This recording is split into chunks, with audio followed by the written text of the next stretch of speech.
और दिल्ली में भी लगातार कोरोना वायरस का संक्रमण पैर पसारता हुआ नजर आ रहा है। बड़ी चुनौती है दिल्ली सरकार के सामने। इस वक्त मुख्यमंत्री अरविंद केजरीवाल एक प्रेस कॉन्फ्रेंस कर रहे हैं, सुनते हैं क्या कह रहे हैं। बुराई नहीं है, लेकिन आपकी सरकार पूरी तरह से स्थिति पे नज़र रखे हुए, मैं स्वयं इसके ऊपर नज़र रखे हुए हूँ और जो भी करने की ज़रूरत है हम वो सब कर रहे हैं, सबका सहयोग ले रहे हैं। इस वक्त हम मोटे मोटे तौर पे 3 स्तर पे काम कर रहे हैं। एक है कि किस तरह से कोरोना को फैलने से रोका जाए। इसमें खास तौर से सरकार अकेले बहुत कुछ नहीं कर पाएगी। दिल्ली वासियों को, आपको सबको इसमें सहयोग देना पड़ेगा। आपने पहले भी बहुत सहयोग दिया, हर बार सहयोग दिया, हर बार जब भी वेव आई दिल्ली के लोगों ने बढ़ चढ़ के सहयोग दिया। किसी और के लिए नहीं, हमें अपने लिए, अपने स्वास्थ्य के लिए, अपने परिवार के लिए बढ़ चढ़ के कोरोना के सभी प्रोटोकॉल्स फॉलो करने पड़ेंगे। अपनी सेहत अपने हाथ है। अगर हम अपनी सुरक्षा अपने हाथ है, जो 3 चीज़ें बार बार बोलते हैं, मास्क पहन के रखिए, सोशल डिस्टेंसिंग कीजिए और बार बार हाथ धोते रहिए।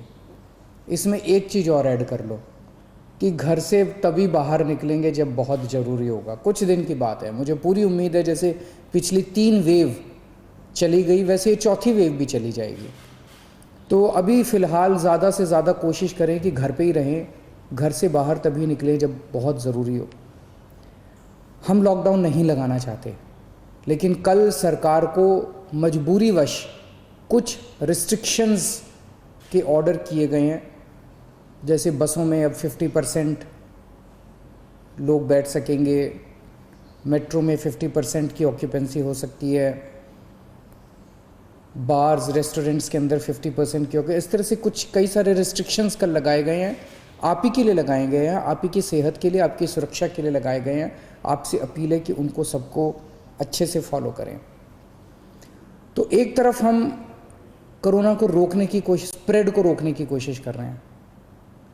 दूसरी तरफ इतनी तेज़ी से जब कोरोना के मरीज बढ़ रहे हैं,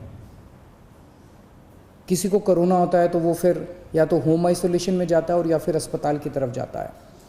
हम चाहते हैं, पूरी कोशिश कर रहे हैं और पूरा इंतज़ाम किया है कि जब कोई अस्पताल में जाए, उसे अस्पताल की ज़रूरत पड़े, इलाज की ज़रूरत पड़े, तो उसे दिल्ली के लोगों को बेस्ट से बेस्ट इलाज मिलना चाहिए। किसी तरह की बेड की कमी नहीं होनी चाहिए, ऑक्सीजन की कमी नहीं होनी चाहिए, वेंटिलेटर की कमी नहीं होनी चाहिए। उसका सारा इंतज़ाम हम लोग कर रहे हैं। नवंबर के महीने में हम एक पीक देख चुके हैं। नवंबर के महीने में जो पीक आई थी वो 8,500 केसेस की थी। आज हम ऑलरेडी 10,700 केसेस क्रॉस कर चुके हैं। तो ये नवंबर से भी ज़्यादा खतरनाक इस वक्त की पीक है। तो हॉस्पिटल, कल मैं LNJP हॉस्पिटल गया था उसका मुआयना करने के लिए। सभी डॉक्टर्स से, नर्सेस से बात हुई, वहाँ का सारा जायज़ा लिया। मैं पूरे दिल्ली वासियों की तरफ से अपने डॉक्टर्स को, नर्सेस को, पैरामेडिक स्टाफ को, सबको हाथ जोड़ के सैल्यूट करना चाहता हूँ, धन्यवाद देना चाहता हूँ कि पिछले 1 साल से लगे हुए हैं वो लोग। उन्होंने अभी भी पूरी तन्मयता के साथ वो लोग लगे हुए हैं। कल उनसे सबसे बात की। हम पूरी तरीके से हॉस्पिटल मैनेजमेंट के ऊपर ध्यान दे रहे हैं। कुछ लोगों के मेरे पास मैसेजेस आए पिछले कुछ दिनों के अंदर कि सर हम इस अस्पताल में गए, इधर बेड नहीं मिल रहा, उसमें गए, उसमें बेड नहीं मिल रहा। वो ऐप जो हमने हॉस्पिटल बेड्स का जारी किया था कुछ महीने पहले, पिछली जो पहली वेव आई थी जून के महीने में, 6 महीने पहले, वो ऐप आज भी काम कर रहा है। तो अगर आपको अस्पताल की ज़रूरत है, अगर आपको कोरोना हो गया, अस्पताल जाने की ज़रूरत है, तो किस अस्पताल में बेड अवेलेबल है वो आप अपने ऐप से देख लीजिए।